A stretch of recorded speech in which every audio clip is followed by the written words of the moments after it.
Okay, let's see. We're live. Okay. But the camera's not working. We're live. We have 11 people waiting. Okay, and the camera's not working again. Okay. We are live. Okay, technical difficulties. The camera's not working. I don't know why. I thought I fixed that last night. I apologize. I hope the people here can hear. Okay, we will begin. Just to reiterate how we started. We are all in utter shock at this tragedy. At the same time, it's a beautiful thing to come together and pay tribute to this amazing person who everything that we have here is because of him. So we will dedicate our learning tonight Yili Nishmas Moshe ben Libman Halevi, and we hope that his neshama should have an aliyah. We pray that his family and the community should have a nechama. With that said, the plan for tonight is to go through a few quick highlights from the Seder through the Haggadah. Just a few things. People like to say Divrei Torah at their Seder. Few points. We'll make it quick. And if anybody has any questions at any point, feel free to stop me. I feel so bad about the video. Okay. Just to start off, I'm going to go a little bit out of order before we get to the beginning of the Seder. But at the beginning of Magid is the mitzvah of telling over the story of Yetziat Mitzrayim. And at the beginning, we uncover the matzah. We say, Halach ma'anya di'achalu avatana ba'aretz Mitzrayim. This is the lechem only, lach ma'anya, the poor man's bread that our fathers have, our forefathers ate in the land of Egypt. And Rav Avram Yitzchak Cohen Cook explained that when we uncover the matzah, what is the idea of matzah, or lack of chametz? Matzah is something that did not rise. What he says is that the matzah is the essence of a Jew. When you uncover the matzah, you are uncovering the essence of a Jew. And so what happens when you uncover the essence of a Jew? Halach ma'ani de'achalu avatana. This is the poor man's bread. What do we say right after that? We say, Kol dechvin yesei v'yechol. Anyone who is hungry, please come and join us. Kol detrich yesei v'yesach. Anyone who needs, come and join in our meal. And that, he says, is the essence of a Jew. Matzah is no additives, no yeast, didn't rise, no sugar, no salt. It's pure flour and water. That is it. And so that is the matzah of a Jew. When you reveal the essence of a Jew, chesed comes out. And just to start off, as our tribute to Mark, that he unbelievably represented this idea of matzah, his pure neshama. This matzah just came out. He was so pure and so giving. That is what he was all about to so many people, to young and old, but so genuine to everybody. And that is the idea of the matzah, essence of a Jew coming out, and that is the essence of Mark, of the beautiful life that he lived. That is one idea, number one. Number two, so getting back to the beginning of the Seder, why is it called a Seder? Seder in Hebrew means an order. So why Seder? So there are a number of reasons why this may be called a Seder. So we go through stages. Kadosh, Orchatz, Karpatz, Yachatz, and each has its own significance. And so one idea is that there is a goal. There is a goal for the end of the night. We are trying to use this night to get to a place of increased emunah, increased belief, increased awareness of God's presence in this world, of everything that occurred through the shibud, through the difficulty, into the geula. But anytime you have a goal, you need to have an itinerary. What good is a vacation if you don't plan where you're going to go in advance? So this idea of having a Seder is not just a free-for-all. It is knowing that you have a goal and giving you an itinerary of where you want to go and how to go about doing that. Others explain that this is a progression, that each stage of Seder, Kadesh, or Karpas, they are each rungs on a ladder. And each one lifts you up closer and closer till you get to the end, till you get to Nirtza, where we're singing Hallel Nirtza, we're praying for the ultimate Geula, for the ultimate redemption, not just the redemption of Mitzrayim, and that is where we hope to get to. So the Seder, this order is an order to follow in order to get to that end goal. Others explain that the idea of a Seder is to teach us that even the Galut, even the Shibud, even the terrible affliction that the Jews went through in Egypt, that also had somewhat of a Seder. It was all planned out. It was all coordinated, and everything, every little aspect had a reason. We may not have known why things were occurring at the time that we were experiencing it, but at the end of the day, when we leave, we're able to put things together and understand the Seder, understand why things happened the way they did in order to ultimately form the Jewish nation, for us to get the Torah and to become the nation that we became, living in Eretz Israel. So that's another idea. The Maharal explains that the idea of having a Seder is to teach us that on this night of increased awareness, increased emunah, increased beliefs, to teach us that even we view Seder in the world. There is a natural progression. There is nature that we view. Things happen, cause and effect, that we're able to perceive. So the idea is that everything in the world, it's not just about the miracles, it's not just about the great miracles that were performed, the 10 makos, the splitting of the sea. It is to teach us that in the day-to-day, God's hand is in control, and there is a Seder, there is an order to everything that we perceive, and that is what we are supposed to come out with at the end of the night. And just another idea of why the Seder is that we are celebrating becoming B'nai Chorim. We're celebrating becoming free people. And in Judaism, what we believe is that being free doesn't mean being able to do whatever we want. Being free has its limitations, but there are certain guidelines in order to achieve the goal that we want, in order to achieve great spiritual heights. And so we show that even though we become free, it's not about doing whatever we want. There is a Seder, there is a framework within which we need to behave, within which we need to act, we need to follow in order to achieve the goals of becoming God's nation. And that is the idea of a Seder having an order, Kadesh Orchas Karpas Yachas. That is idea number 2. Idea number 3, we begin the Seder with Kadesh. It's interesting to note the difference between Kadesh that we have on Seder night versus every other Shabbos and Yom Tov, where we refer to it as Kiddush. What is the difference between Kadesh and Kiddush? So Kadesh, for the Hebrew grammar experts, Kadesh is a command. It is a infinitive. You shall sanctify. You should sanctify, as opposed to Kiddush.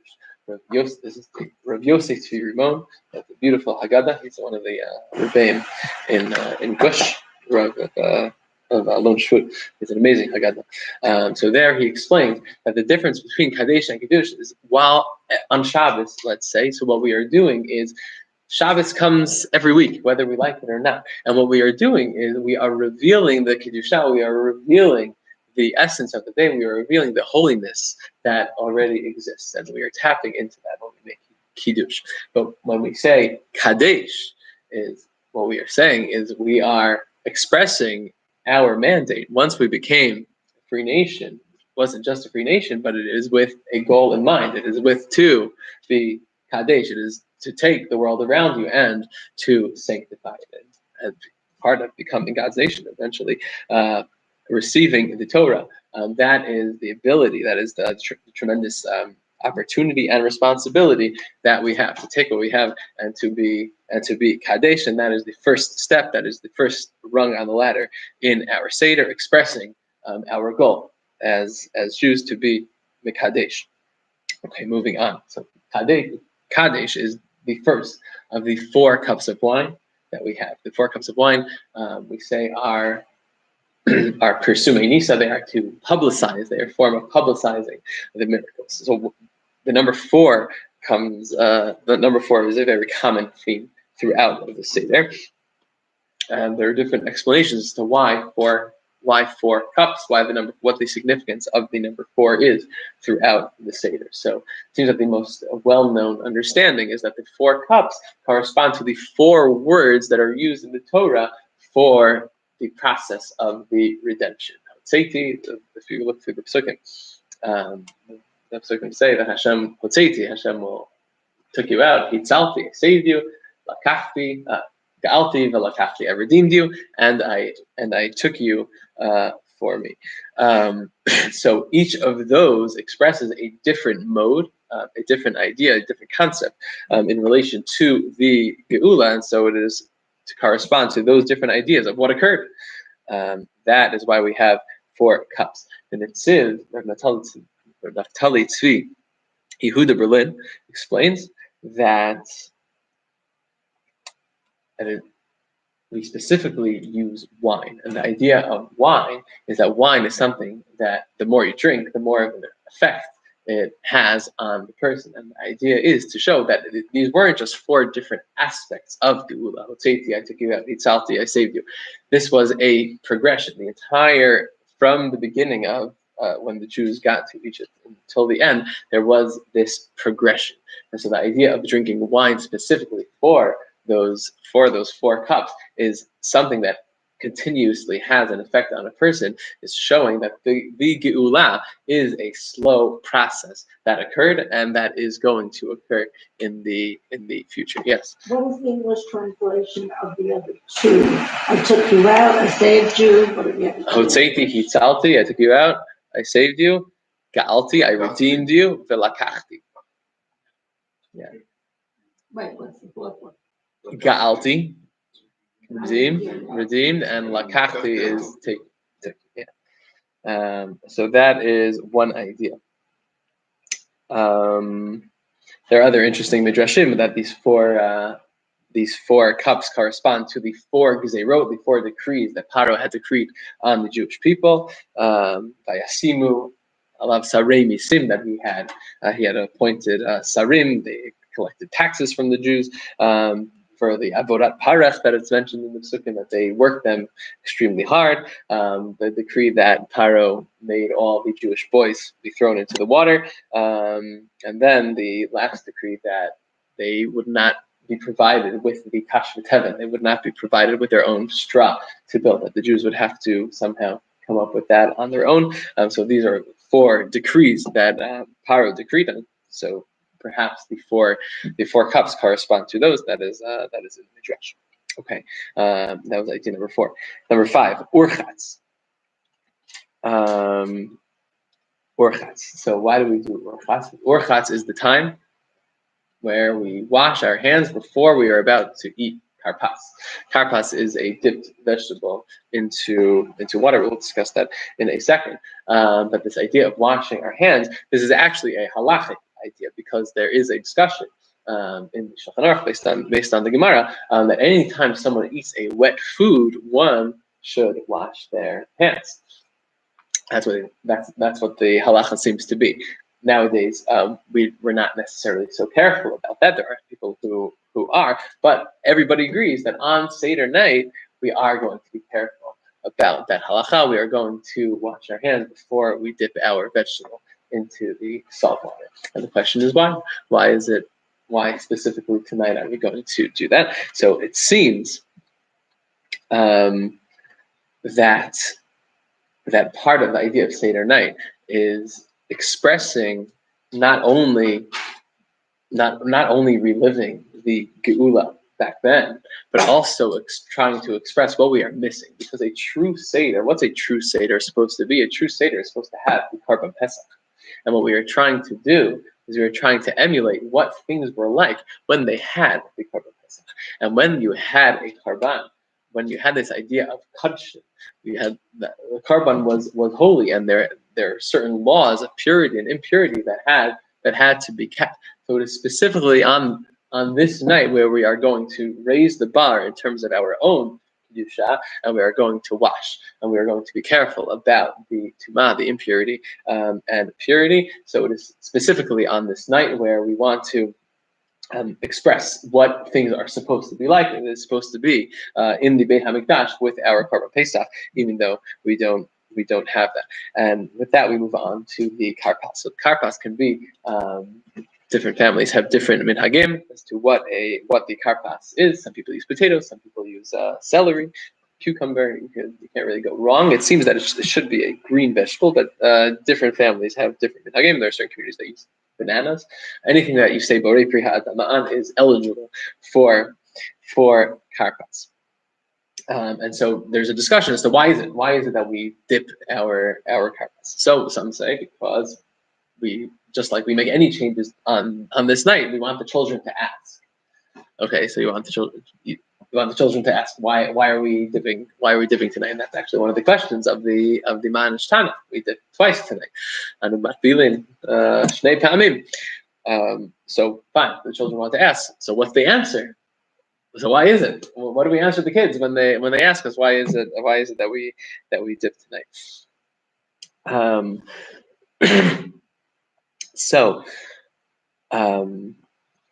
we'll get back to that in a second. Others explain that the idea is that we are whetting our appetite. The Gemara actually says it seems to be that vegetables are something that we're eaten before a main course to get you ready to whet your appetite before you are about to partake. So it seems strange. Think about it. We're about to whet our appetite. We're eating our vegetables, and then you would think that right afterwards would come the meal. But what do? We whet our appetite, and then you have this long time in between karpas.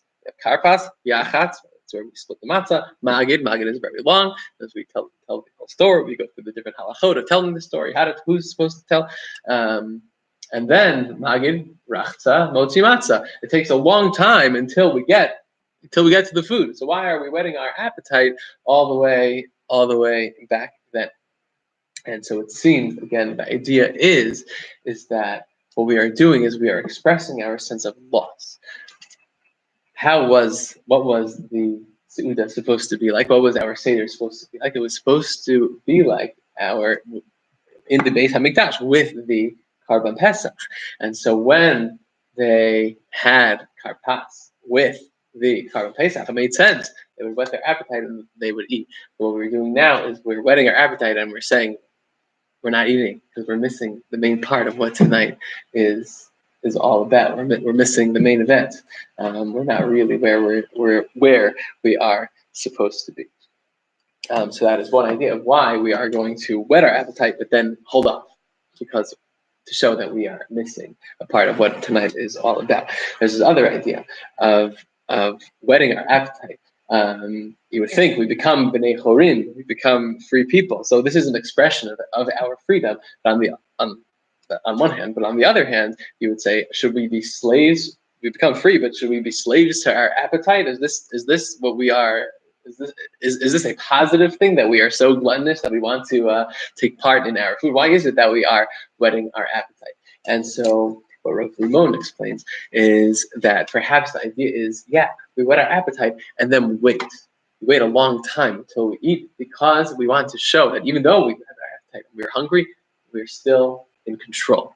And that is what it means to be a ben chorim. You're free, but you're still able to be in control of your food. Your food is not controlling you. You are in control, and that is what it means to be a true ben chorim. Okay, that is a karpas. Moving on to yachatz. So yachatz is when we split the middle matzah in half, and we put part of it, put the bigger half away for the afikoman, and we keep the other half for our lechem oni. Lechem oni is the poor man's bread. We use that. We take the smaller half and we use that as our lechem mishnah. We put it together with the other matzah when we say the bracha of matzah, hamotzi lechem min haaretz, because we're supposed to have a broken piece of matzah. There are lots to talk about yachad, but this idea of afikoman, we spoke about this we spoke about afikoman on Shabbos at the shir. Were you there? Yes. So we'll just repeat that. I think I thought it was a beautiful one. The idea of getting the children involved. That there is a minhag, there is a custom to have the children either steal or find, whatever you want to call it, questionable or what we should call it. But the children are involved in getting the afikoman. And what is this idea? And Give them. So number one, to keep them awake. We want to keep them awake, involved. But number two, also the afikoman represents the ultimate geula, the ultimate redemption. We put away. It's far away. We don't know when it's hidden. We don't know when it's going to come. And the idea is that often it is easy to lose hope.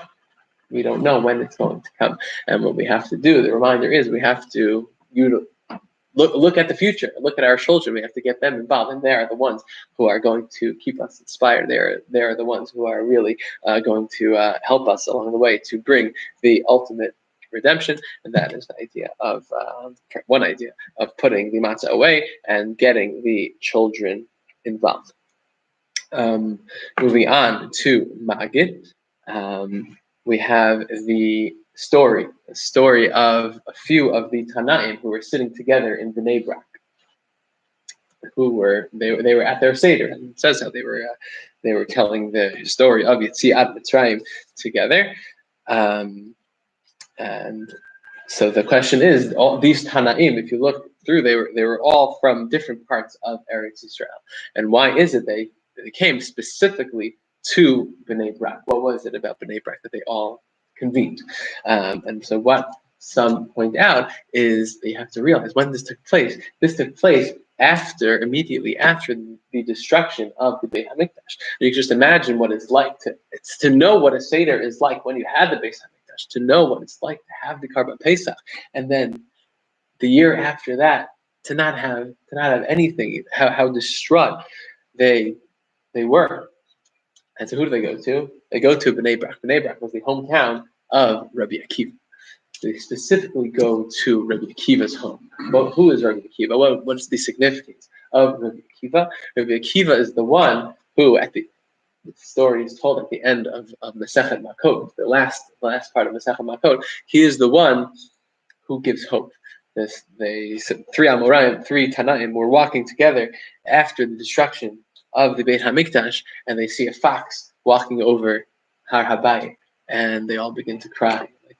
How could this be? Look how terrible this is. This was God's home, and now look what it's become. It's become a home for the animal. And Rabbi Akiva starts laughing. Why does Rabbi Akiva start laughing? He says, if the nevuah, if the prophecies came true about the destruction, that this is what's going to happen, then now we know that the prophecies of the Geula, of the redemption, are also going to come true, and we know what is going to be. So he started laughing because he was able to see into the future. He was able to see the positive. So these Tanaim come specifically to Bnei Brak, specifically to the home of Rabbi Akiva, because he was going to be the one to comfort them at their time of loss. He was going to be the one to look into the future and to know how to look positively, even when they think there is no way out. That is why they went to Bnei Brak. That was idea number 9, I believe, for keeping track. Finally, one of the highlights of the Seder is the Chacham, the Arba Banim. Keneged Arba Banim Dibra Torah. We say that the Torah speaks to 4 different children, 4 different types of people. And if you go through the Psukim, there are different questions that are phrased in the Torah and different answers to each of these children. And it's interesting to note, we have the Chacham, a Rasha, we have the wise son, he's the Tzaddik, we have the Rasha, the wicked, the evil son, we have the Tam, the simpleton, and the She'eno Yodeh Lishon, who he doesn't know how to ask questions, and we have to help him out. What's our response to the Rasha? What does the Rasha say? The Rasha says, Maha Avodah Hazot Lachem. What is this? What is this for you? And what's our response? Hakat Shinav, knock out his teeth. What do we mean? What do we mean that we should knock out his teeth? We literally do that. So one explanation is that Look at the Chacham. What did the Chacham say? He said, Maha'idot, Mahachukim, Mahamishpatim. The Chacham knew that there were different aspects. There is a process to learning. It's a slow process to learning and becoming a better Jew. But what the Rasha did wrong is that what is this all? What is this all to you? What he failed to realize, what he tried to do, is he tried to get it all at once. He tried to take a huge bite, bigger than he could chew. And so what do? We knock out his teeth because he didn't use his teeth properly. He didn't chew. He didn't realize that in order to become a better person, in order to become a Jew, in order to become that Ben Chorin, it is a process. You can't just take that huge bite. You have to chew, take it slowly, step by step, one after the next, and that perhaps is the message. Don't take a bite bigger than you are able to chew. That is the message to the Rasha, and these are our 10 ideas on the Seder.